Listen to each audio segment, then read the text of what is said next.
Hi all, welcome to our channel ടേണി ബേസി. അപ്പം നമ്മൾ കഴിഞ്ഞ ക്ലാസ്സിലൊക്കെ ജോഗ്രഫിയുമായി ബന്ധപ്പെട്ട ചാപ്റ്ററൊക്കെ ആയിരുന്നല്ലോ പഠിച്ചത്. ഇന്ന് നമുക്ക് കുറച്ച് ഹിസ്റ്ററി പഠിക്കാം. ഓക്കെ, ഹിസ്റ്ററി എന്ന് പറഞ്ഞാൽ വേൾഡ് ഹിസ്റ്ററിയാണ് നമ്മൾ പഠിക്കുന്നത്. നമ്മുടെ ചാനലിൽ നമ്മൾ വേൾഡ് ഹിസ്റ്ററിയായി ബന്ധപ്പെട്ട ചാപ്റ്റേഴ്സ് ഒന്നും അപ്ലോഡ് ചെയ്തിട്ടില്ല. അപ്പോൾ ഇത് ഫസ്റ്റ് ചാപ്റ്ററാണ്. അപ്പോൾ നമുക്ക് 10ാം ക്ലാസ്സിലെ തന്നെ ആദ്യത്തെ ചാപ്റ്ററായ ലോകത്തെ സ്വാധീനിച്ച വിപ്ലവങ്ങൾ, നമ്മൾ വിപ്ലവങ്ങളാണ് ആദ്യം പഠിക്കാനായിട്ട് പോകുന്നത്. ഓക്കെ, അപ്പോൾ നമുക്ക് സ്റ്റാർട്ട് ചെയ്യാം. ലോകത്തെ സ്വാധീനിച്ച വിപ്ലവങ്ങൾ. ഓക്കെ, ആദ്യം തന്നെ കുമാരനാശാൻ്റെ ഒരു കവിതയിലെ വരികൾ ഇവിടെ കൊടുത്തിട്ടുണ്ട്. ഇത് നോക്കാം. സ്വാതന്ത്ര്യം തന്നെ അമൃതം, സ്വാതന്ത്ര്യം തന്നെ ജീവിതം, പാരതന്ത്ര്യം മാനുകൾക്ക് മൃതിയേക്കാൾ ഭയാനകം. അപ്പം അദ്ദേഹത്തിൻ്റെ കുമാരനാശാൻ പറഞ്ഞു വെച്ച ഒരു വരികളാണ് ഇവിടെ കൊടുത്തിരിക്കുന്നത്. ഒന്നും കൂടെ പറയാം. സ്വാതന്ത്ര്യം തന്നെ അമൃതം, സ്വാതന്ത്ര്യം തന്നെ ജീവിതം, പാരതന്ത്ര്യം മാനുകൾക്കും മൃതിയേക്കാൾ ഭയാനകം. ഇത് PVയ്ക്കായിട്ട് ചോദിച്ചിട്ടുണ്ട്, ഇത് വരികൾ ആരുടെയാണെന്നുള്ളത്. ഓക്കെ, അപ്പം ഇതിൽ കണ്ടുകൊണ്ട് ജസ്റ്റ് ഒന്ന് പറഞ്ഞതേ ഉള്ളൂ. അപ്പം എല്ലാവരും ഒന്ന് നോട്ട് ചെയ്യുക. കുമാരനാശാൻ്റെ ഒരു ഉദ്ബോധനം എന്ന കവിതയിൽ നിന്നുള്ള വരികൾ രേഖപ്പെടുത്തിയ ഫലകമാണ് ചിത്രത്തിൽ കാണുന്നത്. നമ്മൾ പറഞ്ഞല്ലേ, മനുഷ്യജീവിതത്തിൽ സ്വാതന്ത്ര്യത്തിന് എത്രമാത്രം പ്രാധാന്യമുണ്ടെന്ന് ഈ വരികൾ ഓർമ്മപ്പെടുത്തുന്നു. നാം ഓരോരുത്തരും നിത്യജീവിതത്തിൽ എന്തെല്ലാം സ്വാതന്ത്ര്യം അനുഭവിക്കുന്നുണ്ട്. എല്ലായിടത്തും എല്ലാവർക്കും സ്വാതന്ത്ര്യം ലഭിച്ചിരുന്നു അല്ലെ? പണ്ടത്തെ കാലത്തെ കാര്യങ്ങളാണല്ലോ പറയുന്നത്. പല നാട്ടിലും സാധാരണക്കാർക്ക് നാം ഇന്ന് അനുഭവിക്കുന്ന അതുപോലുള്ള സ്വാതന്ത്ര്യം ലഭിച്ചിരുന്നില്ല. സ്വാതന്ത്ര്യം നിഷേധിക്കപ്പെട്ട ജനതയ്ക്ക് അത് നേടിയെടുക്കാൻ സമരമാർഗങ്ങൾ സ്വീകരിക്കേണ്ടതായിട്ട് വന്നു. ചിലർ സഹന സമരത്തിന്റെ മാർഗം തിരഞ്ഞെടുത്തപ്പോൾ മറ്റു ചിലർ സായുധ സമരത്തിന്റെ പാത സ്വീകരിച്ചു. സ്വാതന്ത്ര്യവും അവകാശങ്ങളും നിഷേധിക്കുന്ന നിലവിലിരുന്ന വ്യവസ്ഥിതിയെ മാറ്റി പുതിയ ഒന്നിനെ സ്ഥാപിക്കാനാണ് ഈ സമരങ്ങൾ ഓരോന്നും ശ്രമിച്ചത്. അതുകൊണ്ട് അവ വിപ്ലവങ്ങൾ എന്നാണ് അറിയപ്പെടുന്നത് അല്ലെ? ആ സമര രീതിനൊക്കെ എന്താണ് പറയുന്നത്? വിപ്ലവങ്ങൾ എന്നാണ് പറയുന്നത്. ആദ്യകാല വിപ്ലവങ്ങൾക്ക് പ്രേരകമായ പ്രധാന ഘടകം നവോത്ഥാനം തന്നെയാണ് അല്ലെ? റിനൈസൻസ്. നവോത്ഥാനത്തെക്കുറിച്ച് മുൻ ക്ലാസ്സുകളിൽ നമ്മൾ പഠിച്ചു അല്ലെ? നമ്മൾ കഴിഞ്ഞ ക്ലാസ്സിലൊക്കെ പറഞ്ഞായിരുന്നു അല്ലെ? മിസ്റ്റർ ബോജ അല്ലെ? ഒരുപാട് ആൾക്കാർ, ശ്രീനാരായണ ഗുരു, അങ്ങനെയുള്ള ഓരോ നവോത്ഥാന നായകരെ പറ്റി, രാജാറാം മോഹൻ റോയ്, പണ്ഡിത രമാബായി അല്ലെ? നമ്മൾ എല്ലാവരെ കുറിച്ച് നമ്മൾ ഡിസ്കസ് ചെയ്തിട്ടുണ്ടായിരുന്നു. SCERT ഫാക്ടറിൽ തന്നിട്ടുള്ള കാര്യങ്ങളെല്ലാം നമ്മൾ ഡിസ്കസ് ചെയ്തായിരുന്നു. നമുക്ക് നോക്കാം. നവോത്ഥാനം മനുഷ്യന്റെ ചിന്തയിലും കാഴ്ചപ്പാടിലും ജീവിതത്തിലും ശ്രദ്ധേയമായ മാറ്റങ്ങൾ ഉണ്ടാക്കി. മാനവികത, ശാസ്ത്രബോധം ഇതൊക്കെ അതിൻ്റെ എക്സാമ്പിളാണ്. അപ്പോൾ നമുക്ക് ഓരോന്നോരോന്നായിട്ട് സ്റ്റാർട്ട് ചെയ്യാം. യുക്തിരഹിതമായ വിശ്വാസങ്ങളുടെയും സമ്പ്രദായങ്ങളെയും ചോദ്യം ചെയ്യാൻ നവോത്ഥാനത്തിന്റെ ഫലമായി രൂപം കണ്ട ഈ പുതിയ കാഴ്ചപ്പാടുകൾ മനുഷ്യനെ പ്രേരിപ്പിച്ചു. നവോത്ഥാനത്തിന്റെ ഫലമായ ശാസ്ത്രരംഗത്തുണ്ടായ പുരോഗതി 18ാം നൂറ്റാണ്ടിൽ യൂറോപ്പിൽ ജ്ഞാനോദയത്തിന് അഥവാ എൻലൈറ്റ്മെന്റിന് രൂപം നൽകി. സ്വാതന്ത്ര്യം, ജനാധിപത്യം, സമത്വം, ദേശീയത തുടങ്ങിയ ആശയങ്ങൾ ജ്ഞാനോദയ ചിന്തകർ പ്രചരിപ്പിച്ചു. അന്ന് നിലവിലുണ്ടായിരുന്ന ഏകാധിപത്യ വ്യവസ്ഥകളെ എതിർക്കാൻ ലോകത്തിന്റെ വിവിധ ഭാഗങ്ങളിലുള്ള ജനങ്ങൾക്ക് ഇത് പ്രചോദനം നൽകി. ഈ എതിർപ്പുകൾ പല നാടുകളിലും ജനകീയ വിപ്ലവമായി വികസിച്ചു. അത്തരം ചില വിപ്ലവങ്ങളെയും അവയുടെ ഫലങ്ങളെയും കുറിച്ചാണ് നമ്മൾ ഈ ചാപ്റ്ററിൽ ഡിസ്കസ് ചെയ്യാനായിട്ട് പോകുന്നത്. അപ്പം നമുക്ക് ജ്ഞാനോദയം എന്താണെന്നുള്ളത് നോക്കാം. ഇവിടെ ഒരു ബോക്സ് കൊടുത്തിട്ടുണ്ട്. യൂറോപ്പിൽ ശാസ്ത്രരംഗത്തുണ്ടായ കണ്ടുപിടുത്തങ്ങളാണ് ജ്ഞാനോദയം. എന്താണ്? യൂറോപ്പിലെ ശാസ്ത്രരംഗത്തുണ്ടായ കണ്ടുപിടുത്തങ്ങളാണ് ജ്ഞാനോദയം എന്ന ഭൗതികവും സാംസ്കാരികവുമായ പ്രസ്ഥാനത്തിന് രൂപം നൽകിയത്. യുക്തിചിന്തയ്ക്ക് പ്രാധാന്യം നൽകിയ ജ്ഞാനോദയ ചിന്തകൾ സമൂഹം നിരന്തരം പുരോഗതിയിലേക്ക് വളരുകയാണെന്ന് അഭിപ്രായപ്പെട്ടു. അപ്പോൾ ജ്ഞാനോദയ ചിന്തകർ എന്താണ്? സമൂഹം നിരന്തരം പുരോഗതിയിലേക്ക് വളരുകയാണെന്ന് അഭിപ്രായപ്പെട്ടു. ഓക്കെ, അപ്പോൾ നമുക്ക് സ്റ്റാർട്ട് ചെയ്യാം. ആദ്യം തന്നെ നമ്മൾ പഠിക്കാനായിട്ട് പോകുന്നത് അമേരിക്കൻ സ്വാതന്ത്ര്യ സമരമാണ്. അപ്പോൾ നമ്മൾ ഫസ്റ്റ് പഠിക്കാനായിട്ട് അല്ലെ, വിപ്ലവം എന്നൊക്കെ വേണമെങ്കിൽ പറയാം. ആദ്യം നമ്മൾ പറയാനായിട്ട് പോകുന്നത് അമേരിക്കൻ സ്വാതന്ത്ര്യ സമരമാണ്. പ്രാതിനിധ്യമില്ലാതെ നികുതിയില്ല. അത് ഇവിടെ ഒരു പ്ലക്കാർഡ് കൊടുത്തിട്ടുണ്ട്. പ്രാതിനിധ്യമില്ലാതെ നികുതിയില്ല. PYക്കാണ് ചോദിച്ചിട്ടുണ്ട്. നമുക്ക് പറയാം. 18ാം നൂറ്റാണ്ടിന്റെ 2ാം പകുതിയിൽ വടക്കേ അമേരിക്കയുടെ വിവിധ ഭാഗങ്ങളിൽ മുഴുങ്ങിക്കേട്ട മുദ്രാവാക്യമായിരുന്നു പ്രാതിനിധ്യമില്ലാതെ നികുതിയില്ല എന്ന് പറയുന്നത്. ജെയിംസ് ഓട്ടിസ് രൂപം നൽകിയ ഈ മുദ്രാവാക്യത്തിലൂടെ ജനങ്ങൾ എന്തെല്ലാമാണ് ആവശ്യപ്പെട്ടത്? ഭരണ പങ്കാളിത്തം അല്ലെ? ഒരു ഒട്ടനവധി കാര്യങ്ങളുണ്ട് നമുക്ക് പറയാം. അപ്പം പ്രാതിനിധ്യമില്ലാതെ നികുതിയില്ല എന്ന് പറഞ്ഞത് ആരാണ്? James Otis. PYക്കാണ്. പഠിക്കണം. പ്രാതിനിധ്യമില്ലാതെ നികുതിയില്ല. നമുക്ക് നോക്കാം.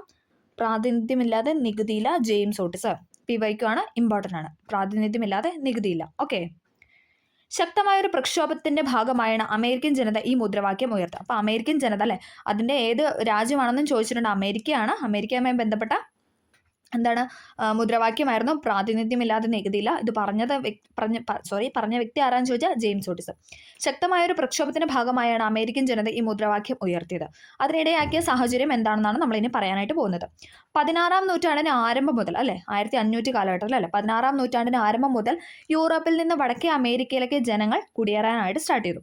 വിഭവങ്ങൾ കൈയടക്കുക എന്നതായിരുന്നു കുടിയേറ്റത്തിന്റെ പ്രധാന ലക്ഷ്യം അല്ലെ? വിഭവങ്ങളെല്ലാം നേടിയെടുക്കുക. 18ാം നൂറ്റാണ്ടോടെ ഇംഗ്ലണ്ട് വടക്കേ അമേരിക്കയുടെ കിഴക്കൻ തീരങ്ങളിൽ 13 കോളനികൾ സ്ഥാപിച്ചു. അപ്പോൾ അല്ലെ, 16ാം നൂറ്റാണ്ടിലെ കാര്യമാണെന്ന് പറഞ്ഞാൽ അത് കഴിഞ്ഞ് 18ാം നൂറ്റാണ്ടായപ്പോഴത്തേക്ക് എന്താണ്? ഇംഗ്ലണ്ട് അല്ലേ, ബ്രിട്ടൻ എന്നൊക്കെ പറയാം. ഇംഗ്ലണ്ട് എന്താണ് ചെയ്തത്? വടക്കേ അമേരിക്കയുടെ കിഴക്കൻ തീരങ്ങളിൽ 13 കോളനികൾ സ്ഥാപിച്ചു. അവ ഭൂപടത്തിൽ നിന്ന് കണ്ടെത്താൻ ഇവിടെ കൊടുത്തിട്ടുണ്ട്. New York, Pennsylvania, Virginia, Maryland, North Carolina, South Carolina, Georgia, അല്ലേ, ഇതൊക്കെയാണ് കൊടുത്തിരിക്കുന്ന സ്ഥലങ്ങൾ എന്ന് പറയാം. 13 കോളനികളാണ് അവർ പിടിച്ചെടുത്തത്. ഓക്കെ. അമേരിക്കയിലെ കുടിയേറ്റം, ഇവിടെ ഒരു ബോക്സ് ഉണ്ട്. ഒരു ബോക്സ് എസ്.സി.ആർ.ടി ടെക്സ്റ്റിൽ തന്നിരിക്കുന്ന ഒരു ബോക്സ് നമ്മൾ സ്കിപ്പ് ചെയ്യാനായിട്ട് പാടില്ല. ഞാൻ എല്ലാ ക്ലാസ്സിലും പറയുന്നതാണ്. കാരണം എന്താണെന്ന് വെച്ചാൽ അതിനകത്തു നിന്നാണ് കൂടുതലും വരുന്നത്. ഓക്കെ, നമുക്ക് നോക്കാം. 1492 സ്പാനിഷ് ഗവൺമെന്റിന്റെ നാവികനായി വടക്കേ അമേരിക്കയിലെത്തിയ ക്രിസ്റ്റഫർ കൊളംബസ് തദ്ദേശീയരായ ജനങ്ങളെ ഇന്ത്യക്കാർ, അല്ലേ, അദ്ദേഹം അതായത് ക്രിസ്റ്റഫർ കൊളംബസ് എന്താണ് ചെയ്തത്? അവിടെ ഉണ്ടായിരുന്ന ആൾക്കാരെ എന്താണ് ഇന്ത്യക്കാർ എന്നാണല്ലോ വിളിച്ചത്. ഇന്ത്യയിലെ ജനങ്ങൾ എന്ന് കരുതിയാണ് അവരെ അങ്ങനെ വിളിച്ചത്, അല്ലെ, നമ്മളാണെന്ന് വിചാരിച്ചിട്ടാണ് അദ്ദേഹം അങ്ങനെ വിളിച്ചത്. പിൽക്കാലത്ത് ഇവർ റെഡ് ഇന്ത്യൻസ് എന്നറിയപ്പെടുന്നു, അല്ലെ, റെഡ് ഇന്ത്യൻസ് എന്ന പേരിട്ട് വിളിക്കാനായിട്ട് തുടങ്ങി. ഇംഗ്ലണ്ടിലെ രാജാവിന്റെ മതപീഡനത്തെ തുടർന്ന് 17-ാം നൂറ്റാണ്ടിൽ മെഫ്ലോർ എന്ന കപ്പലിൽ അമേരിക്കയിലെത്തിയ ഒരു വിഭാഗം ഇംഗ്ലീഷുകാരാണ് അവിടെ ആദ്യമായി കോളനികൾ സ്ഥാപിച്ചത്. ഇവർ തീർത്ഥാടക പിതാക്കൾ അഥവാ പിൽഗ്രിം ഫാദേഴ്സ് എന്നാണ് അറിയപ്പെടുന്നത്. യൂറോപ്യൻ കുടിയേറ്റം വ്യാപകമായതോടെ റെഡ് ഇന്ത്യക്കാർ ഉൾപ്രദേശങ്ങളിലേക്ക് ആട്ടി ഓടിക്കപ്പെട്ടു. അവരുടെ ഭൂമിയും ആട്ടിൻപറ്റവും യൂറോപ്യർ കവർന്നു. അപ്പം നമ്മൾ കുടിയേറ്റത്തെ പറ്റിയാണ് പറഞ്ഞത്. 1492 എന്താണ് സ്പാനിഷ് ഗവൺമെന്റ് നാവികനായിരുന്നു വടക്കേ അമേരിക്കയിൽ എത്തി, അല്ലെ, അത് ക്രിസ്റ്റഫർ കൊളംബസ് എന്താണ് അവിടെ ഇന്ത്യക്കാർ, അല്ലെ, അവിടെ കണ്ട ജനങ്ങളെ എന്താണ് ഇന്ത്യക്കാർ എന്നാണ് വിളിച്ചത്, അല്ലെ, റെഡ് ഇന്ത്യൻസ് എന്ന് പിന്നീട് അറിയപ്പെട്ടു, അല്ലെ. അപ്പം നമ്മൾ കുടിയേറ്റത്തിനെ പറ്റിയാണ് പറഞ്ഞത്. തങ്ങളുടെ വ്യവസായങ്ങൾക്ക് ആവശ്യമായ അസംസ്കൃത വസ്തുക്കൾ ശേഖരിക്കാനുള്ള കേന്ദ്രമായും ഉൽപ്പന്നങ്ങൾ വിറ്റഴിക്കാനുള്ള കമ്പോളമായും ഇംഗ്ലീഷുകാർ അമേരിക്കൻ കോളനികളെ കണക്കാക്കി. മാതൃരാജ്യമായ ഇംഗ്ലണ്ടിന്റെ സഹായത്താൽ കച്ചവടക്കാർ ഈ കോളനികളിൽ നടപ്പിലാക്കിയ വാണിജ്യ നയം മെർക്കന്റിലിസം എന്നാണ് അറിയപ്പെടുന്നത്. വയ്ക്കുവാണേ, ഒന്നും കൂടെ പറയാം. മാതൃരാജ്യമായ ഇംഗ്ലണ്ടിന്റെ സഹായത്താൽ കച്ചവടക്കാർ ഈ കോളനികൾ നടപ്പിലാക്കിയ വാണിജ്യ നയം, അതിനെയാണ് മെർക്കന്റിലിസം എന്ന് അറിയപ്പെടുന്നത്. മെർക്കന്റിലിസത്തിന്റെ ഭാഗമായ നിരവധി നിയമങ്ങൾ ഇംഗ്ലീഷുകാർ കോളനികൾ നടപ്പാക്കി. അതായത് ഇംഗ്ലീഷുകാരെന്ന് ഉദ്ദേശിക്കുന്ന ഇംഗ്ലണ്ടുകാരാണ്. അവരുടെ എന്താണ് 13 കോളനി ഉണ്ടെന്ന് നമ്മൾ പറഞ്ഞല്ലേ. അപ്പോൾ അവിടെയൊക്കെ അത് മെർക്കന്റിലിസത്തിന്റെ ഭാഗമായ നിരവധി നിയമങ്ങൾ, അല്ലെ, ഓരോരോ നിയമങ്ങൾ അവർ നടപ്പിലാക്കാനായിട്ട് തുടങ്ങി. അവയിൽ ചിലതാണ് നമ്മളിനി പറയാനായിട്ട് പോകുന്നത്. മെർക്കന്റിലിസ്റ്റ് നിയമങ്ങൾ നമുക്ക് നോക്കാം. ആദ്യത്തെ നിയമമാണ് നമ്മൾ പറയാൻ പോകുന്നത്. കോളനികളിൽ നിന്നോ കോളനികളിലേക്കോ സാധനങ്ങൾ കൊണ്ടുപോകുന്നത് ഇംഗ്ലീഷ് കപ്പലുകളിലോ കോളനികളിൽ നിർമ്മിച്ച കപ്പലുകളിലോ മാത്രം ആയിരിക്കണം. അപ്പോൾ എന്താണ് പറയുന്നത്? അതായത് ഇംഗ്ലണ്ടിലുള്ള കപ്പലിലോ അല്ലെങ്കിൽ ആ കോളനിയിലല്ലേ നമ്മൾ പറഞ്ഞ 13 കോളനി, അപ്പോൾ അതായത് കോളനികളിൽ നിർമ്മിച്ച കപ്പലുകളിൽ മാത്രമായിരുന്നു എന്തെന്ന് പറയുന്നത് അവിടെ നിന്നുള്ള സാധനങ്ങൾ കൊണ്ടുപോകാനായിട്ട് സാധിച്ചിരുന്നുള്ളൂ. രണ്ടാമത്തെ പോയിന്റാണ്, കോളനികളിലെ നിയമപരമായ പ്രമാണം, വർത്തമാന പത്രങ്ങൾ, ലഘുലേഖ, ലൈസൻസ് തുടങ്ങിയവയിലെല്ലാം ഇംഗ്ലണ്ടിന്റെ മുദ്ര പതിപ്പിക്കണം എന്നായിരുന്നല്ലേ. മറ്റൊരു രാജ്യത്ത് നിന്ന് അവർ ആധിപത്യം സ്ഥാപിക്കുകയാണല്ലേ. ഓക്കെ, കോളനികളിലെ, അതായത് അവിടെയുള്ള കോളനികളിലെ നിയമപരമായ പ്രമാണങ്ങളും അല്ലെങ്കിൽ അവിടുത്തെ എല്ലാ വലിയ വലിയ കാര്യങ്ങളിലൊക്കെ എന്താണ് ഇംഗ്ലണ്ടിന്റെ മുദ്ര പതിപ്പിച്ചിരിക്കണം. കോളനികളിലേക്ക് ഇറക്കുമതി ചെയ്യുന്ന തേയില, ഗ്ലാസ്, കടലാസ് എന്നിവയ്ക്ക് ഇറക്കുമതി ചുങ്കം നൽകണം, അല്ലേ, അതിനുള്ള ആ ഒരു ചുങ്കം നൽകണമായിരുന്നു. അതായത് കോളനികളിലേക്ക്, അതായത് ഇങ്ങോട്ട് ഇറക്കുമതി ചെയ്യുന്ന തേയില, ഗ്ലാസ്, ഇതിനൊക്കെ എന്താണ് അവർ ചുങ്കം നൽകണമായിരുന്നു. അടുത്ത പോയിന്റാണ്, കോളനികളിൽ ഉൽപ്പാദിപ്പിച്ചിരുന്ന പഞ്ചസാര, കമ്പിളി, പരുത്തി, പുകയില തുടങ്ങിയവ ഇംഗ്ലണ്ടിലേക്ക് മാത്രമേ കയറ്റി അയക്കാം. അതായത് വേറെ രാജ്യത്തിലേക്ക് ഒന്നും പോകാൻ പാടില്ല, എങ്ങോട്ട് മാത്രമാണ് ഇംഗ്ലണ്ടിലേക്ക് മാത്രമേ കയറ്റി അയക്കാനായിട്ട് പാടുള്ളൂ. അതായത് എന്തൊക്കെയായിരുന്നു വസ്തുക്കൾ? പഞ്ചസാര, കമ്പിളി, പരുത്തി, പുകയില, ഇതൊക്കെ ചോദിച്ചിട്ടുണ്ട് കേട്ടോ, നമുക്ക് സ്റ്റേറ്റ്മെന്റ് ആയിട്ട് ചോദിച്ചിട്ടുണ്ട്. അടുത്ത പോയിന്റാണ്, കോളനിയിൽ നിലനിർത്തിയിട്ടുള്ള ഇംഗ്ലീഷുകാരുടെ സൈന്യത്തിലുള്ള താമസ സ്ഥലവും അത്യാവശ്യ സൗകര്യങ്ങളും കോളനിക്കാർ നൽകണം, അല്ലേ. അതായത് ബ്രിട്ടീഷുകാരുടെ അവിടുന്ന് കൊണ്ടുവന്ന അവരെ സൈന്യത്തിന് എന്താണ് നമ്മൾ തന്നെ, അല്ലേ, അവിടെയുള്ള കോളനിക്കാർ തന്നെ അതിനുള്ള സൗകര്യങ്ങളൊക്കെ നൽകി അവരെ താമസിപ്പിക്കണമായിരുന്നു. അപ്പോൾ നമ്മൾ 5 പോയിന്റ് പറഞ്ഞു. കോളനികളിൽ നിന്നോ കോളനികളിലേക്കോ സാധനങ്ങൾ കൊണ്ടുപോകുന്ന ഇംഗ്ലീഷ് കപ്പലുകളിലോ കോളനികളിൽ നിർമ്മിച്ച കപ്പലുകളിലോ മാത്രമായിരിക്കണം. കോളനികളിലെ നിയമപരമായ പ്രമാണങ്ങൾ, വർത്തമാന പത്രം, ലഘുലേഖ, ലൈസൻസ് തുടങ്ങിയവയിലെല്ലാം ഇംഗ്ലണ്ടിന്റെ മുദ്ര പതിപ്പിക്കണം. കോളനികളിലേക്ക് ഇറക്കുമതി ചെയ്യുന്ന തേയില, ഗ്ലാസ്, കടലാസ് എന്നിവയ്ക്ക് ഇറക്കുമതി ചുങ്കം നൽകണം. കോളനികളിൽ ഉൽപ്പാദിച്ചിരുന്ന പഞ്ചസാര, കമ്പിളി, പരുത്തി, പുകയില തുടങ്ങിയ ഇംഗ്ലണ്ടിലേക്ക് മാത്രമേ കയറ്റി അയക്കാവൂ. കോളനിയിൽ നിലനിർത്തിയിട്ടുള്ള ഇംഗ്ലീഷുകാരുടെ സൈന്യത്തിലുള്ള താമസ സ്ഥലവും അത്യാവശ്യ സൗകര്യങ്ങളും കോളനിക്കാർ നൽകണം. ഓക്കെ, ഇതൊക്കെയായിരുന്നു എന്തെന്ന് പറഞ്ഞാൽ അവരുടെ മെർക്കന്റിലിസ്റ്റ് നിയമം എന്ന് പറയുന്നത്. ഓക്കെ, ക്ലിയർ ആയോ? അടുത്ത നമ്മൾ പറയാൻ പോകുന്ന അടുത്തതാണ് പോയിന്റാണ് ബോസ്റ്റൺ ടീ പാർട്ടി. ഇമ്പോർട്ടൻ്റ് ആണ്, PYQ. Boston tea party. Boston tea party. English government തേയിലയുടെ മേൽ ഉയർന്ന നികുതി ചുമത്തിയതിനെതിരായി അമേരിക്കയിൽ ശക്തമായ പ്രതിഷേധം ഉയർന്നു. നമ്മൾ പറഞ്ഞു തേയിലയൊക്കെ ഇങ്ങോട്ട് ഇറക്കുമതി ചെയ്തു എന്ന് പറഞ്ഞു. അപ്പം ചുങ്കം കൊടുക്കണമായിരുന്നു നമ്മൾ പറഞ്ഞു. അപ്പം അതിനൊക്കെ എന്താണ് ശക്തമായ ഉയർന്ന നികുതി ചുമത്തിയതിനെതിരായിട്ട് എന്താണ് അമേരിക്കയിലെ ശക്തമായ പ്രതിഷേധം ഉയർന്നു. 1773 ഡിസംബർ 16 രാത്രി റെഡ് ഇന്ത്യക്കാരുടെ റെഡ് ഇന്ത്യക്കാരുടെ വേഷം ധരിച്ച ബോസ്റ്റണിലെ ഒരു വിഭാഗം ജനങ്ങൾ ബോസ്റ്റൺ തുറമുഖത്ത് നങ്കൂരം വിട്ടിരുന്ന ഇംഗ്ലീഷ് കപ്പലിൽ കയറി അതിലുണ്ടായിരുന്ന 342 പെട്ടി തേയില കടലിലേക്ക് വലിച്ചെറിഞ്ഞു. ഇതാണ് ബോസ്റ്റൺ ടീ പാർട്ടി എന്ന് അറിയപ്പെടുന്നത്. ഓക്കെ, ഒന്നും കൂടെ പറയാം. ഇംഗ്ലീഷ് ഗവൺമെന്റ് തേയിലയുടെ മേലെ ഉയർന്ന നികുതി ചുമത്തി. അതിനെതിരായിട്ട് എന്താ ചെയ്തേ? അമേരിക്കയിലുണ്ടായിരുന്നവർ ശക്തമായി അതിനെ തുടർന്ന് പ്രതിഷേധിക്കാനായിട്ട് സ്റ്റാർട്ട് ചെയ്തു. 1773 ഈ ഡേറ്റ് ചോദിച്ചിട്ടുണ്ട്, വർഷം ഡേറ്റ് ചോദിച്ചിട്ടുണ്ട്. 1773 ബോസ്റ്റൺ ടീ പാർട്ടിയുടെ വർഷം നമുക്ക് ചേരുമ്പടി ചേർക്കാനാണ് ഇപ്പം എല്ലാ ക്വസ്റ്റ്യൻ പേപ്പറിലും കാണുന്നത്. ബോസ്റ്റൺ ടീ പാർട്ടി 1773 ചേരുമ്പടി ചേർക്കാനാണ് കാണുന്നത്. ഓക്കെ, 1773 ഡിസംബർ 16 രാത്രിയിൽ റെഡ് ഇന്ത്യക്കാരുടെ വേഷം ധരിച്ച ബോസ്റ്റണിലെ ഒരു വിഭാഗം ജനങ്ങൾ അവരെന്താ ചെയ്ത് ബോസ്റ്റൺ തുറമുഖത്ത് നങ്കൂരം ഇട്ടിരുന്ന, അതായത് കപ്പൽ അല്ലേ, നങ്കൂരം കപ്പൽ കയറിയിട്ട് എന്തായിരുന്നു അതിലുണ്ടായിരുന്ന 342 പെട്ടി തേയില എന്താണ് കടലിലേക്ക് വലിച്ചെറിഞ്ഞു. ഇതിനാണ് ബോസ്റ്റൺ ടീ പാർട്ടി എന്ന് പറയുന്നത്. അപ്പം അവരുടെ നികുതിയെ തുടർന്ന് അവിടെയുള്ളവരെ ശക്തമായി എതിർത്തതാണ് ബോസ്റ്റൺ ടീ പാർട്ടി എന്ന് പറയുന്നത് 1773. ഓക്കെ, ഇംഗ്ലീഷുകാരുടെ ചൂഷണങ്ങൾക്കെതിരായ പോരാടാൻ ചില ചിന്തകളുടെ ആശയങ്ങൾ കോളനിക്കാർക്ക് പ്രചോദനം നൽകി. ഇനി നമ്മൾ അതാണ് നോക്കാൻ പോകുന്നത്. ഇതും PYK ആയിട്ട് ചോദിച്ചിട്ടുണ്ട്. നമ്മൾ പറഞ്ഞു പ്രാതിനിധ്യമില്ലാതെ നികുതിയില്ല, ജെയിംസ് ഓട്ടിസ് പറഞ്ഞാന്ന് നമ്മൾ പറഞ്ഞു. അതുപോലെ തന്നെ നമ്മൾ പറയാനായിട്ട് പോകുന്നത് മറ്റു 2 പേരുടെ കാര്യങ്ങളാണ്. നമുക്ക് നോക്കാം. ആദ്യത്തേത് ജോൺ ലോക്ക്. മനുഷ്യന് ചില അവകാശങ്ങളുണ്ട്, മൗലിക അവകാശമുണ്ട്, അതിനെ ഹനിക്കാൻ ഒരു ഗവൺമെന്റിനും അവകാശമില്ല. കേട്ടപ്പോൾ തന്നെ മനസ്സിലായല്ലേ, PYK ആണ്, ഇമ്പോർട്ടൻ്റ് ആണ്. മനുഷ്യന് ചില അവകാശമുണ്ട്, അത് ഹനിക്കാൻ ഒരു ഗവൺമെന്റിന് അവകാശമില്ല. John Locke. ഏതെങ്കിലും വിദേശ ശക്തിക്ക് ഈ വൻകര ദീർഘകാലം കീഴടക്കി കഴിയണമെന്ന് യുക്തിക്ക് നിരക്കുന്നതല്ല. തോമസ് പെയിൻ പറഞ്ഞ വാക്കുകളാണ്. ഏതെങ്കിലും വിദേശ ശക്തിക്ക് ഈ വൻകര ദീർഘകാലം കീഴടക്കി കഴിയണമെന്ന് യുക്തിക്ക് നിരക്കുന്നതല്ല. ഓക്കെ, മനുഷ്യന് ചില മൗലിക അവകാശങ്ങൾ ഉണ്ട് എന്ന് അങ്ങനെ പറയുമ്പോഴേ നമ്മൾ ജോൺ ലോക്കിനെ കണക്ട് ചെയ്യണം. ഏതെങ്കിലും വിദേശ ശക്തിക്ക് ഈ വൻകര ദീർഘകാലം കീഴടക്കി കഴിയുമെന്ന് യുക്തിക്ക് നിരക്കുന്നതല്ല എന്ന് പറയുന്നത് ഏതാണ്? Thomas Paine. അപ്പം നമ്മൾ 3 പേരുടെ കാര്യം പഠിച്ചല്ലേ, James Otis, John Locke, Thomas Paine. പ്രാതിനിധ്യമില്ലാതെ നികുതിയില്ല എന്ന് പറഞ്ഞാൽ ജെയിംസ് ഓട്ടിസ്. ജോൺ ലോക്ക് മനുഷ്യന് ചില മൗലിക അവകാശങ്ങളുണ്ട്, അതിനെ ഹനിക്കാൻ ഒരു ഗവൺമെന്റിനും അവകാശമില്ല എന്ന് പറയുന്നു. തോമസ് പെയിൻ പറഞ്ഞാണ് ഏതെങ്കിലും വിദേശ ശക്തിക്ക് ഈ വൻകര ദീർഘകാലം കീഴടക്കി കഴിയണമെന്ന് യുക്തിക്ക് നിരക്കുന്നതല്ല എന്ന് തോമസ് പെയിൻ പറഞ്ഞു. അപ്പം 3 പേരുടെ കാര്യങ്ങളാണ് നമ്മൾ പഠിച്ചത്. PYK ആണ്. വെരി ഇമ്പോർട്ടൻ്റ് ആയ പോയിന്റ്സ് ആണ്, പഠിക്കാതെ മുന്നോട്ട് പോകരുത്. ഓക്കെ, വൻകര ഒന്നാകെ സമ്മേളിക്കുന്നു. ഇനി നമുക്ക് അടുത്താണ് പറയാനുള്ളത്. കോണ്ടിനെന്റൽ കോൺഗ്രസ് അല്ലേ, നമുക്കറിയാം. അതാണ് നമ്മളിനി പഠിക്കാനായിട്ട് പോകുന്നത്. മാതൃരാജ്യമായ ഇംഗ്ലണ്ടിൻ്റെ നയങ്ങൾക്കും നിയമങ്ങൾക്കുമെതിരെ പ്രതികരിക്കാനായി ജോർജിയ ഒഴികെയുള്ള കോളനികളുടെ പ്രതിനിധികൾ 1774. അപ്പം നമുക്കൊരു കണക്ഷൻ കൊടുത്ത് പോകാം. 1773 എന്തായിരുന്നു? Boston tea party. ദെൻ തൊട്ട് അടുത്ത വർഷമായ 1774 കാര്യമാണ് നമ്മളിനി പറയുന്നത്. ഓക്കെ, അപ്പം നമ്മൾ ആ ഒരു ഫ്ലോയിൽ അങ്ങ് പഠിക്കുകയാണെങ്കിൽ നമുക്ക് അത്രയും കാണാപ്പാടം പഠിക്കണ്ട അല്ലേ. ഞാൻ പറഞ്ഞു നമ്മൾ ഇഷ്ടപ്പെട്ട് പഠിക്കുകയാണല്ലോ. അപ്പോൾ അതുകൊണ്ട് തന്നെ നമ്മൾ ആ ഒരു ഇയറിൻ്റെ ഒരു കണക്ഷൻ കൊടുത്താൽ ഒരു ടൈം ലൈൻ പോലെ പഠിക്കുകയാണെങ്കിൽ നമുക്ക് കുറച്ചും കൂടെ എളുപ്പമായിരിക്കും. ഓക്കെ, ആ ഒരു കാര്യങ്ങളൊക്കെ ഇന്ന വർഷം ഇത് നടന്നു, അടുത്ത വർഷം അങ്ങനെ പഠിക്കുന്നതായിരിക്കും കുറച്ചും കൂടെ ബെറ്റർ. ഓക്കെ, മാതൃരാജ്യമായ ഇംഗ്ലണ്ടിൻ്റെ നയങ്ങൾക്കും നിയമങ്ങൾക്കുമെതിരെ പ്രതികരിക്കാനായി ജോർജിയ ഒഴികെയുള്ള കോളനികളുടെ പ്രതിനിധികൾ 1774 ഫിലാഡൽഫിയയിൽ സമ്മേളിച്ചു. ഇത് 1ാം കോണ്ടിനെന്റൽ കോൺഗ്രസ് എന്നറിയപ്പെടുന്നു. ഈ കോണ്ടിനെന്റൽ കോൺഗ്രസ് എവിടെയാണ് നടന്നതെന്നൊക്കെ ചോദിച്ചിട്ടുണ്ട്. എവിടെയാണ്? ഫിലാഡൽഫിയയിലാണ്. 3 കോൺഗ്രസ് നടന്നതും ഫിലാഡൽഫിയയാണ്. അപ്പം നമുക്ക് ആ ഒരു സ്ഥലം മാത്രം പഠിച്ചാൽ മതി. അപ്പം 1ാം കോണ്ടിനെന്റൽ കോൺഗ്രസ് നടന്ന വർഷം 1774, ബോസ്റ്റൺ ടീ പാർട്ടിയുടെ തൊട്ടടുത്ത വർഷം. ഓക്കെ, തുടർന്ന് വ്യവസായങ്ങൾക്കും വ്യാപാരത്തിനും ഏർപ്പെടുത്തിയിട്ടുള്ള നിയന്ത്രണങ്ങൾ നീക്കണമെന്നും തങ്ങളുടെ അംഗീകാരമില്ലാതെ നികുതി ചുമത്തരുത് എന്നും ആവശ്യപ്പെട്ട് കോളനി ജനത ഇംഗ്ലണ്ടിലെ രാജാവിന് നിവേദനം നൽകി. അല്ലേ, അവർക്ക് എന്ത് ചെയ്യണമെങ്കിലും അല്ലെ ഇംഗ്ലണ്ടിൻ്റെ ആ ഒരു അവരുടെ എല്ലാ കാര്യങ്ങളിലും മുദ്ര പതിപ്പിക്കണമായിരുന്നു. പിന്നെ ചുങ്കം കൊടുക്കണമായിരുന്നു അല്ലേ, അങ്ങനെ പല കാര്യങ്ങളും ഉണ്ടായിരുന്നു. അപ്പം അതിനെ തുടർന്നായിരുന്നു അവർ ഈ പ്രതിഷേധങ്ങളെല്ലാം കൊണ്ടുവന്നത്. വ്യവസായങ്ങൾക്കും വ്യാപാരത്തിനും ഏർപ്പെടുത്തിയിട്ടുള്ള നിയന്ത്രണങ്ങൾ നീക്കണമെന്നും അതോടൊപ്പം തങ്ങളുടെ അംഗീകാരമില്ലാതെ നികുതി ചുമത്തരുത് അല്ലേ, അവരുടെ ആ ഒരു അവകാശം അതിനെ ലംഘിക്കരുതെന്നാണ് പറയുന്നത്. ആവശ്യപ്പെട്ട് കോളനി ജനത ഇംഗ്ലണ്ടിലെ രാജാവിന് നിവേദനം നൽകി. എന്നാൽ രാജാവ് ജനങ്ങളെ അടിച്ചമർത്താനായി സൈന്യത്തെ അയച്ചു അല്ലേ. അപ്പം രാജാവ് എന്ത് ചെയ്ത് അവരെ അടിച്ചമർത്താനായിട്ട് സൈന്യത്തിനെ അയച്ചു. ഇത് ഇംഗ്ലണ്ടും കോളനികളും തമ്മിലുള്ള യുദ്ധത്തിന് വഴിതെളിച്ചു. അപ്പോൾ സ്വാഭാവികമായിട്ടല്ലേ അവർ സൈന്യത്തിനെ അയച്ചപ്പോൾ അപ്പോൾ അവിടെ ഒരു യുദ്ധം നടന്നു അല്ലേ. 1775 ഫിലാഡൽഫിയയിൽ ചേർന്ന 2ാം കോണ്ടിനെന്റൽ കോൺഗ്രസ് ജോർജ് വാഷിങ്ടനെ കോണ്ടിനെന്റൽ സൈന്യത്തിന് തലവനായിട്ട് പ്രഖ്യാപിച്ചു. അപ്പം നമ്മൾ പറഞ്ഞു 73 ബോസ്റ്റൺ ടീ പാർട്ടി. ദെൻ അടുത്ത വർഷം 74 1ാം കോണ്ടിനെന്റൽ കോൺഗ്രസ് നടന്നു.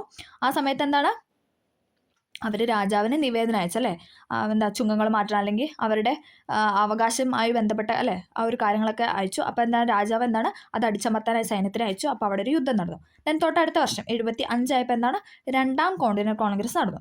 അവിടെ ജോർജ് വാഷിങ്ടനെ അവരുടെ തലവനായിട്ട് അവർ തിരഞ്ഞെടുത്തു. 1775 ഫിലാഡൽഫിയയിൽ ചേർന്ന രണ്ടാം കോണ്ടിനെൻ്റൽ കോൺഗ്രസ് ജോർജ് വാഷിങ്ടണിനെ കോണ്ടിനെൻ്റൽ സൈന്യത്തിൻ്റെ തലവനായിട്ട് തിരഞ്ഞെടുത്തു. ഓക്കെ, ഈ സമയം തോമസ് പെയിൻ്റെ തൻ്റെ കോമൺ സെൻസ് എന്ന ലഘുലേഖയിലൂടെ ഇംഗ്ലണ്ടിൽ നിന്നും വേർപിരിയുകയാണ് അമേരിക്കക്കാരെ സംബന്ധിച്ച് വിവേകപൂർവമായ പ്രവൃത്തി എന്ന് പ്രഖ്യാപിച്ചു. ഓക്കെ, ആ സമയം എന്താണ്? തോമസ് പെയിൻ തൻ്റെ കോമൺ സെൻസ് എന്ന ലേഖ. അപ്പം കോമൺ സെൻസ് എന്ന ലഘുലേഖ ആരുടെയെന്ന് ചോദിച്ചാൽ തോമസ് പെയിൻ ആണ് ചോദിച്ചിട്ടുണ്ട്. കോമൺ സെൻസ് എന്ന ലഘുലേഖ തോമസ് പെയിൻ. അപ്പം നമുക്കൊരു ആ ഒരു കണക്ഷൻ കിട്ടും അല്ലേ? Common sense Thomas pain. Okay, അങ്ങനെ ഒന്ന് കണക്ഷൻ കൊടുത്ത് പഠിക്കാം. ഓക്കെ, അപ്പം എന്താണ്, ഈ സമയം തോമസ് പെയിൻ്റെ തൻ്റെ കോമൺ സെൻസ് എന്ന ലഘുലേഖയിലൂടെ ഇംഗ്ലണ്ടിൽ നിന്നും വേർപിരിയുകയാണ് അമേരിക്കക്കാരെ സംബന്ധിച്ച് വിവേകപൂർവമായ പ്രവൃത്തി എന്ന് പ്രഖ്യാപിച്ചു. എന്താണ്? ഇംഗ്ലണ്ടിൽ നിന്നും വേർപിരിയുകയാണ് അമേരിക്കക്കാരെ സംബന്ധിച്ച് വിവേകപൂർവമായ പ്രവൃത്തി എന്ന് തോമസ് പെയിൻ അദ്ദേഹത്തിൻ്റെ ലഘുലേഖയായ കോമൺ സെൻസിലൂടെ പ്രഖ്യാപിച്ചു. ഇനി അടുത്ത വർഷം ഇപ്പം നമ്മൾ 73 പഠിച്ചു, 74, 75, 76. 76 എന്തായിരിക്കും? 1776 ജൂലൈ 4 അമേരിക്കൻ കോണ്ടിനെൻ്റൽ കോൺഗ്രസ് ലോകപ്രശസ്തമായ സ്വാതന്ത്ര്യ പ്രഖ്യാപനം നടത്തി. 1776 ജൂലൈ 4 അമേരിക്കൻ കോണ്ടിനെൻ്റൽ കോൺഗ്രസ് ലോകപ്രശസ്തമായ സ്വാതന്ത്ര്യ പ്രഖ്യാപനം നടത്തി. തോമസ് ജെഫേഴ്സൺ, ബെഞ്ചമിൻ ഫ്രാങ്ക്ലിൻ എന്നിവർ തയ്യാറാക്കിയ സ്വാതന്ത്ര്യ പ്രഖ്യാപനത്തിന് ഒരു ഭാഗമാണ് നൽകിയിട്ടുള്ളത്. ഇത് ഇവിടെ കൊടുത്തിട്ടുണ്ട്. ഓക്കെ, എല്ലാ മനുഷ്യരും തുല്യരായി സൃഷ്ടിക്കപ്പെട്ടിരിക്കുന്നു. അവരുടെ സൃഷ്ടാവ് എല്ലാവർക്കും ഒഴിവാക്കാനാകാത്ത ചില അവകാശങ്ങൾ നൽകിയിട്ടുണ്ട്. ജീവിതം, സ്വാതന്ത്ര്യം, ജീവിത സൗഖ്യം എന്നിവയ്ക്കുള്ള അവകാശങ്ങൾ അവയിൽ ഉൾപ്പെടുന്നവയാണ്. ഈ അവകാശങ്ങൾ നേടിയെടുക്കാൻ ഭരിക്കപ്പെടുന്നവരുടെ അംഗീകാരം ലഭിച്ച ഭരണകൂടങ്ങൾ രൂപീകരിക്കപ്പെടണം. ഏതെങ്കിലും ഭരണം ഈ ലക്ഷ്യങ്ങളെ നശിപ്പിക്കുന്ന തരത്തിലാവുകയാണെങ്കിൽ അതിനെ മാറ്റുകയും ഇല്ലാതാക്കുകയും ചെയ്യാനുള്ള അവകാശങ്ങൾ തങ്ങൾക്കുണ്ട് അല്ലെങ്കിൽ ജനങ്ങൾക്കുണ്ടെന്നൊക്കെയാണ് അതിൽ പറയുന്നത്. അതായത് അമേരിക്കൻ സ്വാതന്ത്ര്യ പ്രഖ്യാപനത്തിൽ പറയുന്നത്. അതാണ് ഇവിടെ നൽകിയിരിക്കുന്നത്. ഇതൊക്കെ എന്ന് പറഞ്ഞാൽ തോമസ് ജെഫേഴ്സണും ബെഞ്ചമിൻ ഫ്രാങ്ക്ലിനും തയ്യാറാക്കിയ സ്വാതന്ത്ര്യ പ്രഖ്യാപനത്തിൻ്റെ ഒരു ഭാഗമാണ്. ഓക്കെ, മനുഷ്യൻ്റെ സ്വാതന്ത്ര്യത്തെയും അവകാശങ്ങളെയും സംബന്ധിച്ച് എന്തെല്ലാം കാര്യങ്ങളാണ് ഈ പ്രഖ്യാപനത്തിലുള്ളത് അല്ലേ? എല്ലാ മനുഷ്യരും തുല്യരാണ് അല്ലേ? സമത്വം പറഞ്ഞു. പിന്നെ എന്താണ്? അവകാശങ്ങളെ പറ്റി പറഞ്ഞു അല്ലേ? നമ്മുടെ ജീവിതം എന്ന് പറയുന്നത് അല്ലേ ആരുടെയും അല്ലേ ആരും പറയുന്ന അങ്ങനെ അനുസരിച്ച് അല്ലേ നമുക്ക് നമ്മുടേതായ കുറേ അവകാശങ്ങളുണ്ടെന്നാണ് പറഞ്ഞു വയ്ക്കുന്നത്. സ്വാതന്ത്ര്യ പ്രഖ്യാപനം അതായത് 1776 സ്വാതന്ത്ര്യ പ്രഖ്യാപനം. അപ്പോൾ നമ്മൾ 73 സ്റ്റാർട്ട് ചെയ്തു ബോസ്റ്റൺ ടീ പാർട്ടി, 74 ഒന്നാം കോണ്ടിനെൻ്റിൽ, 75 രണ്ടാം കോണ്ടിനെൻ്റിൽ, 74 ആയപ്പോൾ എന്താണ് അവരുടെ സ്വാതന്ത്ര്യ പ്രഖ്യാപനം അല്ലേ? 1776 ആയപ്പോഴത്തേക്കും സ്വാതന്ത്ര്യ പ്രഖ്യാപനം. ഓക്കെ, സ്വാതന്ത്ര്യ പ്രഖ്യാപനത്തോടെ ഇംഗ്ലണ്ടും അമേരിക്കൻ കോളനികളും തമ്മിൽ ആരംഭിച്ച യുദ്ധം 1781 അവസാനിച്ചു. 1783 പാരീസ് ഉടമ്പടി പ്രകാരം ഇംഗ്ലണ്ട് 13 കോളനികളുടെ സ്വാതന്ത്ര്യം അംഗീകരിച്ചു. അതായത് 1783 പാരീസ് ഉടമ്പടി പ്രകാരമാണ് എന്തെന്ന് പറയുന്നത്? ഇംഗ്ലണ്ട് 13 കോളനി അല്ലേ 13 കോളനി ഉണ്ടെന്ന് പറഞ്ഞു. 13 കോളനികളുടെ സ്വാതന്ത്ര്യം അംഗീകരിക്കുകയാണ് ചെയ്തത്. 1783 പാരീസ് ഉടമ്പടി. PYക്കായിട്ട് ചോദിച്ചിട്ടുണ്ടെങ്കിൽ ചേരുംപടി ചേർക്കാൻ. 1783 പാരീസ് ഉടമ്പടി. തുടർന്ന് ഫിലാഡൽഫിയയിൽ ചേർന്ന ഭരണഘടനാ സമ്മേളനം ജെയിംസ് മാഡിസന്റെ നേതൃത്വത്തിൽ അമേരിക്കയ്ക്കായി ഭരണഘടന തയ്യാറാക്കി. പുതിയ ഭരണഘടന പ്രകാരം രൂപീകരിക്കപ്പെട്ട അമേരിക്കൻ ഐക്യനാടുകളുടെ ആദ്യ പ്രസിഡന്റായി ആര് വന്നു? ജോർജ് വാഷിങ്ടൺ തിരഞ്ഞെടുക്കപ്പെട്ടു. George Washington. ഓക്കെ, എന്താണ് ഒന്നും കൂടെ പറയാം. പുതിയ ഭരണഘടനാ പ്രകാരം രൂപീകരിക്കപ്പെട്ട അമേരിക്കൻ ഐക്യനാടുകളുടെ ആദ്യത്തെ പ്രസിഡന്റായിട്ട് ജോർജ് വാഷിങ്ടൺ തിരഞ്ഞെടുക്കപ്പെട്ടു. അമേരിക്കയിൽ നിലവിലിരുന്ന വ്യവസ്ഥയെ മാറ്റിമറിക്കാൻ ഈ സ്വാതന്ത്ര്യ സമരത്തിന് സാധിച്ചു. പിൽക്കാല ലോക ചരിത്രത്തിൽ ഇത് ശ്രദ്ധേയമായ സ്വാധീനം ചെലുത്തി. അതൊക്കെയാണ് നമ്മളിതിനെ നോക്കുന്നത്. പിൽക്കാല സ്വാതന്ത്ര്യ സമരങ്ങൾക്കും വിപ്ലവങ്ങൾക്കും പ്രചോദനവും ലക്ഷ്യബോധവും നൽകി. റിപ്പബ്ലിക്കൻ ഭരണരീതി എന്ന ആശയം മുന്നോട്ട് വെച്ചു. ആദ്യത്തെ എഴുതപ്പെട്ട ഭരണഘടന അല്ലേ നമുക്കറിയാം. ആദ്യത്തെ എഴുതപ്പെട്ട ഭരണഘടനയാണ് അമേരിക്കയുടേത് അല്ലേ. പക്ഷെ അതേസമയം ഏറ്റവും വലിയ എഴുതപ്പെട്ട ഭരണഘടന ചോദിച്ചാൽ ഏതാണ്? നമ്മുടെ ഇന്ത്യയുടെ ആണ് അല്ലേ. പക്ഷെ ആദ്യം എഴുതിയത് ആരെന്ന് ചോദിച്ചു കഴിഞ്ഞാൽ അമേരിക്കയാണ്. സംസ്ഥാനങ്ങൾക്ക് സ്വാതന്ത്ര്യവും അധികാരവും നൽകുന്ന ഫെഡറൽ രാഷ്ട്രം എന്ന ആശയം ലോകത്തിന് നൽകി. അപ്പോൾ ഇതൊക്കെയാണ് എന്തെന്ന് പറയുന്നത് ഈ സ്വാതന്ത്ര്യ പ്രഖ്യാപനത്തോടു കൂടി നടന്ന കാര്യങ്ങളെന്ന് പറയുന്നത്. ഓക്കെ, അപ്പോൾ നമ്മൾ അമേരിക്ക സ്വാതന്ത്ര്യ വിപ്ലവമായിരുന്നു പഠിച്ചത്. അപ്പോൾ എല്ലാവർക്കും അത് ക്ലിയർ ആയെന്ന് പ്രതീക്ഷിക്കുന്നു. അതിനകത്തെ എല്ലാവരും പറഞ്ഞ അല്ലേ പ്രമുഖന്മാർ പറഞ്ഞ കാര്യങ്ങളൊക്കെ നമ്മൾ പഠിക്കണം. അത് എന്താ ചേരുംപടി ചേർക്കാനായിട്ട് ചോദിച്ചിട്ടുണ്ട്. ഇനി നമ്മൾ പറയാനായിട്ട് പോകുന്ന രണ്ടാമത്തെ വിപ്ലവമാണ് ഫ്രഞ്ച് വിപ്ലവം. ഓക്കെ, അമേരിക്ക പറഞ്ഞു. ഇനി തന്നെ നമ്മൾ ഫ്രഞ്ച് വിപ്ലവമാണ് പഠിക്കാനായിട്ട് പോകുന്നത്. ഓക്കെ, ഞാനാണ് രാഷ്ട്രം. ലൂയി 14. എനിക്ക് ശേഷം പ്രണയം. ലൂയി 15. നിങ്ങൾക്ക് റൊട്ടി ഇല്ലെങ്കിൽ എന്താ കേക്ക് തിന്നുകൾ. മേരി ആന്റോണിയറ്റ്. നമുക്കിത് കേൾക്കുമ്പോൾ തന്നെ അറിയാം അല്ലേ. ഇത് എപ്പോഴും എല്ലാ എക്സാമിനും ചോദിക്കുന്ന ക്വസ്റ്റ്യനാണ്. ഞാനാണ് രാഷ്ട്രം എന്ന് പറഞ്ഞ ആരാണ്? ലൂയി 14. ലൂയി 14. രാഷ്ട്രം ദെൻ പ്രളയം എന്ന് ഓർക്കുക. കാരണം രാഷ്ട്രം ഉണ്ടെങ്കിലല്ല അവിടെ ഒരു പ്രളയം സംഭവിക്കുള്ളൂ. അങ്ങനെ ഒരു കണക്ഷൻ കൊടുക്കുക. ജസ്റ്റ് കോഡ് മാത്രമാണ് ഒന്ന് കണക്ട് ചെയ്യാൻ വേണ്ടിയിട്ട് മാത്രം പറഞ്ഞാണ്. ഓക്കെ, ഒരു രാഷ്ട്രം ഉണ്ടെങ്കിലല്ല അവിടെ ഒരു പ്രളയം സംഭവിക്കുള്ളൂ. അപ്പം രാഷ്ട്രം എന്ന് പറയുന്നത് ആദ്യം വേണം. അപ്പോൾ 14, 15 എന്നുള്ളത് നമുക്കറിയാം. അത് രണ്ടുമാണ് അങ്ങോട്ടും ഇങ്ങോട്ടും മാറിപ്പോകുന്നത്. അപ്പം അതിനൊരു കണക്ഷനാണ് ഞാൻ പറഞ്ഞത്. ഞാനാണ് രാഷ്ട്രം എന്ന് പറഞ്ഞത് ലൂയി 14. എനിക്ക് ശേഷം പ്രളയം എന്ന് പറഞ്ഞത് ആരാണ്? ലൂയി 15. അപ്പോൾ പ്രളയം അല്ലെങ്കിൽ എന്താണ്? രണ്ടാമത്തെ ആളായിരിക്കും ലൂയി 15. പിന്നെന്താ? നിങ്ങൾക്ക് റൊട്ടിയില്ലെങ്കിൽ എന്താ കേക്ക് തിന്നൂടെ? ഇത് പറഞ്ഞാൽ മേരി ആൻ്റോണിയറ്റ്. അത് നമുക്കറിയാം അല്ലേ? ഓക്കെ. അപ്പോൾ ആ ഒരു 3 പേരും അവർ പറഞ്ഞ കോട്ടും മാറിപ്പോവാതെ കറക്റ്റായിട്ട് പഠിക്കാം. ഞാനാണ് രാഷ്ട്രം. രാജാവിൻ്റെ അധികാരങ്ങളെല്ലാം ദൈവം നൽകിയതാണ്. അതിനാൽ രാജാവിനെ ചോദ്യം ചെയ്യാൻ ദൈവത്തിന് മാത്രമേ അധികാരമുള്ളൂ. അങ്ങനെയാണ് മൊത്തം പറയുന്നത്. ഒന്നും കൂടെ പറയാം. ഞാനാണ് രാഷ്ട്രം. രാജാവിൻ്റെ അധികാരങ്ങളെല്ലാം ദൈവം നൽകിയതാണ്. അതിനാൽ രാജാവിനെ ചോദ്യം ചെയ്യാൻ ദൈവത്തിന് മാത്രമേ അധികാരമുള്ളൂ. ഇങ്ങനെ പറഞ്ഞ വ്യക്തിയാണ് ആരെന്ന് പറഞ്ഞാൽ ലൂയി 14. അല്ലേ? രാഷ്ട്രം എന്ന് കേൾക്കുമ്പോൾ ലൂയി 14 കണക്ട് ചെയ്യുക. രാഷ്ട്രം ഉണ്ടെങ്കിൽ അവിടെ ഒരു പ്രളയം ഉണ്ടാവുള്ളൂ. അപ്പോൾ ആ പ്രളയം, എനിക്ക് ശേഷം പ്രളയം എന്ന് പറഞ്ഞാൽ ലൂയി 15. നിങ്ങൾക്ക് റൊട്ടിയില്ലെങ്കിൽ എന്താ കേക്ക് തിന്നൂടെ എന്ന് പറഞ്ഞാൽ മേരി ആൻ്റോണിയറ്റ്. ഓക്കെ, നമുക്ക് സ്റ്റാർട്ട് ചെയ്യാം.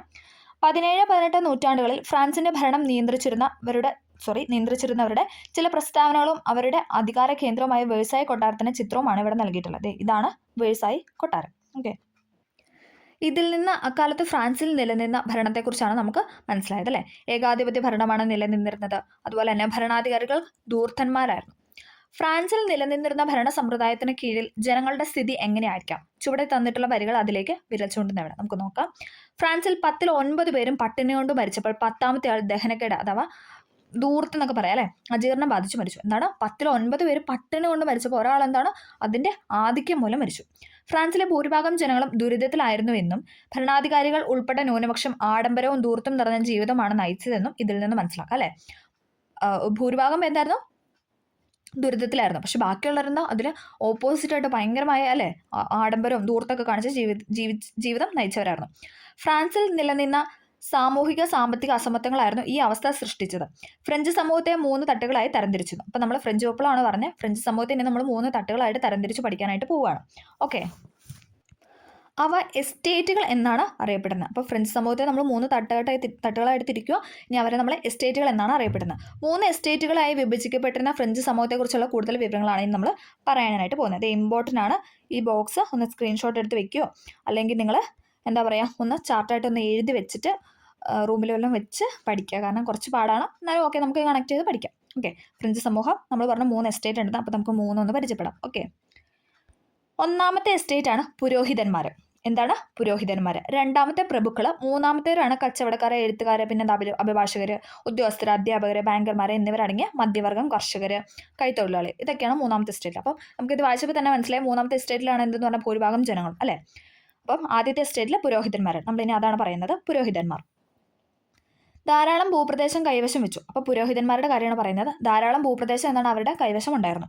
കർഷകരിൽ നിന്ന് തിതെ എന്ന പേരുള്ള നികുതി പിരിച്ചു. അപ്പോൾ പുരോഹിതന്മാരാണ് കർഷകരിൽ നിന്ന് തിതെ എന്ന പേരിലുള്ള നികുതി പിരിച്ചത്. ചോദിച്ചിട്ടുണ്ട്, അപ്പോൾ ഈ വഴിക്കാണ്. അപ്പോൾ പുരോഹിതന്മാർ കർഷകരിൽ നിന്ന് തിതെ എന്ന പേരിലുള്ള നികുതിയാണ് പിരിച്ചത്. തിതെ ഫോർ പുരോഹിതന്മാർ. തിതെ ഫോർ പുരോഹിതന്മാർ. അങ്ങനെ കണക്ട് ചെയ്ത് തന്നെ പഠിക്കാം. എല്ലാത്തരം നികുതികളിൽ നിന്നും ഒഴിവാക്കപ്പെട്ടിരുന്ന വ്യക്തികളായിരുന്നു ആരെന്ന് പറഞ്ഞാൽ പുരോഹിതന്മാർ. അവരെന്താണ്? അവർക്ക് ഒരു നികുതിയും കൊടുക്കേണ്ടി വന്നില്ല അല്ലേ? അവരെന്താണ്? ധൂർത്തായിട്ട് ജീവിക്കുന്ന ആഡംബര വിഭാഗത്തിൽപ്പെടുന്ന ആൾക്കാരായിരുന്നു. ഭരണത്തിലെയും സൈന്യത്തിലെയും ഉയർന്ന പദവികൾ നിയന്ത്രിച്ചു. അപ്പോൾ ഭരണത്തിലെയും സൈന്യത്തിലെയൊക്കെ ഉയർന്ന പദവികൾ നിയന്ത്രിച്ചിരുന്ന ആരായിരുന്നു? പുരോഹിതന്മാരാണ്. അവരെന്താണ്? കർഷകരിൽ നിന്ന് തിതെ എന്ന പേരുള്ള നികുതി പിരിച്ചിരുന്നു. ഓക്കെ, അപ്പോൾ നമ്മൾ പുരോഹിതന്മാരെ കുറിച്ചാണ് പറഞ്ഞത്. ഇനി നമ്മൾ അടുത്ത പറയുന്നതാണ് രണ്ടാമത്തെ എസ്റ്റേറ്റായ പ്രഭുക്കന്മാർ. അവരെന്താണ്? സൈനിക സേവനം നടത്തി. അവരുടെ എന്ന് പറഞ്ഞാൽ സൈനികം സേവനം നടത്തി കർഷകരിൽ നിന്ന് പലതരം നികുതികൾ പിരിച്ചു. അവരും എന്താണ്? കർഷകരിൽ നിന്ന് നികുതി പിരിച്ചിരുന്നു. ഇനി തിത എന്ന പേരിലുള്ള നികുതി പിരിച്ച ആരെന്ന് ചോദിച്ചാൽ പുരോഹിതന്മാരാണ്. ഓക്കെ, അത് മാറിപ്പോകാതെ പഠിക്കാം. വേതനം നൽകാതെ കർഷകരെ കൊണ്ട് പണിയെടുപ്പിച്ചു. കർഷകരെ എന്താണ്? അവരുടെ ഇടയിൽ വന്ന് പണിയെടുക്കണമായിരുന്നു. പക്ഷെ അവർക്ക് അവരുടെ കൂലിയോ വേതനങ്ങളോ ഒന്നും അതായത് പ്രഭുക്കന്മാരെ നൽകിയിരുന്നില്ല. നികുതിയിൽ നിന്ന് ഒഴിവാക്കപ്പെട്ടിരുന്നു. അവർക്കും എന്താണ്? അതായത് പുരോഹിതന്മാരെ പോലെ തന്നെ അവർക്കും നികുതിയൊന്നും കൊടുക്കണ്ടായിരുന്നു. ആഡംബര ജീവിതം നയിച്ചു. വിശാലമായ ഭൂപ്രദേശം കൈവശം വെച്ചു. അവർക്കും എന്താണ്? വിശാലമായ ഭൂപ്രദേശം കൈവശം ഉള്ളവരായിരുന്നു. അപ്പം നമുക്ക് ഈ പുരോഹിതന്മാരെ പ്രഭുക്കന്മാരെ കേട്ടപ്പോൾ തന്നെ മനസ്സിലായി അവരെന്താണ്? അവരുടെ കൂടുതലും എന്താണ് ആഡംബര ജീവിതമായിരുന്നു നയിച്ചിരുന്നത്. അതോടൊപ്പം എന്താണ്? അവർക്ക് ഒരു നികുതി ഒന്നും കൊടുക്കേണ്ട യാതൊരു ആവശ്യമില്ലായിരുന്നു. അവർക്ക് എല്ലാ സേവനങ്ങളും ഇങ്ങോട്ട് കിട്ടുമായിരുന്നു അല്ലേ? അവർക്ക് സ്വന്തമായിട്ട് അങ്ങോട്ട് കിട്ടുമായിരുന്നു. പക്ഷെ ഒന്നിനും അവർക്കൊരു പൈസ മുടക്കോ കാര്യങ്ങളോ ഒന്നും ഇല്ലായിരുന്നു. അതുപോലെ തന്നെ അവരെന്താണ്? അത് പോരാഞ്ഞിട്ട് അവർക്ക് കർഷകർക്ക് എന്താണ്? അവർ പൈസ കൊടുക്കത്ത് പോലും ഇല്ലായിരുന്നു. പക്ഷെ എന്നിട്ട് പോലും എന്താണ്? അവർ നികുതി കർഷകരിൽ നിന്ന് മേടിച്ചിരുന്നു. ഇനി നമ്മൾ പറയുന്നതാണ് 3ാമത്തെ എസ്റ്റേറ്റ് അല്ലേ? നമ്മൾ പറഞ്ഞ ഭൂരിഭാഗം ജനങ്ങൾ അടങ്ങിയിരുന്ന എസ്റ്റേറ്റ് ആണ് ഇതെന്ന് പറഞ്ഞാൽ 3ാമത്തെ എസ്റ്റേറ്റായ ഇത്തരം ആൾക്കാർ നമുക്ക് പറയാം. കച്ചവടക്കാരെ, എഴുത്തുകാരെ, അഭിഭാഷകരെ, ഉദ്യോഗസ്ഥരെ, അധ്യാപകരെ, ബാങ്കർമാരെ എന്നിവരടങ്ങിയ മധ്യവർഗം ഉണ്ട്. പിന്നെന്താണ്? കർഷകർ, കൈത്തൊഴിലാളികൾ. ഭരണത്തിൽ യാതൊരു അവകാശവും എന്താണ് ഈ മൂന്നാമത്തെ എസ്റ്റേറ്റുകാർക്ക് ഇല്ലായിരുന്നു. ഭരണത്തിൽ യാതൊരു അവകാശവും ഇല്ല. തൈല എന്ന പേരുള്ള ഭൂനികുതി സർക്കാരിന് നൽകണം. കർഷകർക്ക് എന്താണ് തിത എന്ന പേരുള്ള നികുതി എന്താണ് മറ്റേ പുരോഹിതന്മാർക്ക് നൽകണമായിരുന്നു. അതേപോലെ തന്നെ തൈല എന്ന പേരുള്ള ഭൂനികുതി ആർക്ക് നൽകണമായിരുന്നു? സർക്കാരിന് അഥവാ ഗവൺമെന്റിന് നൽകണമായിരുന്നു. താഴ്ന്ന സാമൂഹിക പദവിയായിരുന്നു പ്രഭുക്കന്മാർക്കും പുരോഹിതന്മാർക്കും നികുതി നൽകണമായിരുന്നു. അപ്പോൾ അവരുടെ ഒരു ജീവിതം അല്ലേ നമുക്ക് ചിന്തിച്ചാൽ പോലെ അല്ലെ എങ്ങനെ ജീവിച്ചു വരുന്നു എന്ന് നമ്മൾ ചോദിച്ചു പോകും അല്ലെ. ആ ഒരു തരത്തിലുള്ള ഒരു ജീവിതമായിരുന്നു അവരുടെ കർഷക അല്ലെ ഈ മൂന്നാമത്തെ എസ്റ്റേറ്റുകാരുടെ എന്ന് പറഞ്ഞാൽ അല്ലെ. വളരെയധികം ദുരിതം അനുഭവിച്ച് അവർ ജീവിതം മുന്നോട്ട് നീക്കിയവരായിരുന്നു അല്ലെ. അപ്പോൾ ഭരണത്തിൽ അവർക്ക് യാതൊരു അവകാശവും ഇല്ലായിരുന്നു. തൈല എന്ന പേരുള്ള ഭൂനികുതി അവരെന്താണ് ഗവൺമെന്റിന് നൽകണം. അതോടൊപ്പം എന്താണ് സമൂഹത്തിൽ അവർക്ക് യാതൊരു തരത്തിലുള്ള പദവിയല്ല, താഴ്ന്ന പദവിയായിരുന്നു. പ്രഭുക്കന്മാർക്കും പുരോഹിതന്മാർക്കും നികുതി നൽകണം അല്ലേ. അപ്പം ഈ 3 എസ്റ്റേറ്റും ഇമ്പോർട്ടൻ്റ് ആണ്. PY ആയിട്ട് ചോദിച്ചിട്ടുണ്ട്. തിത എന്ന പേരിലുള്ള നികുതി കർഷകരിൽ നിന്ന് പിരിച്ചാരാന്ന് ചോദിക്കും? പുരോഹിതന്മാർ. തൈല എന്ന പേരുള്ള ഭൂനികുതി സർക്കാരിന് നൽകണമായിരുന്നു. അതെന്ന് പറഞ്ഞാൽ മൂന്നാമത്തെ എസ്റ്റേറ്റിൽ ഉൾപ്പെട്ടവരായിരുന്നു. ഓക്കെ, ആ ഒരു കണക്ഷൻ കൊടുത്ത് പഠിക്കാം. അപ്പോൾ നമ്മൾ ഇത്രയും കാര്യങ്ങളാണ് ഈ ക്ലാസ്സിൽ ഡിസ്കസ് ചെയ്യുന്നത്. ഇനിയും വിപ്ലവങ്ങളുണ്ട് നമുക്ക് പഠിക്കാനായിട്ട്. അപ്പോൾ അതെല്ലാം നമുക്ക് അടുത്ത ക്ലാസ്സിൽ അല്ലേ പാർട്ട് 2 ആയിട്ട് നമുക്ക് ചെയ്യാം. അപ്പം എല്ലാവരും ഇത്രയും കാര്യങ്ങൾ പഠിച്ച് ഇരിക്കുക. അപ്പോഴത്തേക്കും സെക്കൻഡ് പാർട്ട് അപ്ലോഡ് ചെയ്യുന്നതായിരിക്കും. അപ്പോൾ എല്ലാവർക്കും ഈ ക്ലാസ് ഹെൽപ്ഫുൾ ആയെന്ന് വിചാരിക്കുന്നു. ഹെൽപ്ഫുൾ ആയെങ്കിൽ തീർച്ചയായും ലൈക്ക് ചെയ്യുന്ന സപ്പോർട്ട് ചെയ്യുക. Okay, thank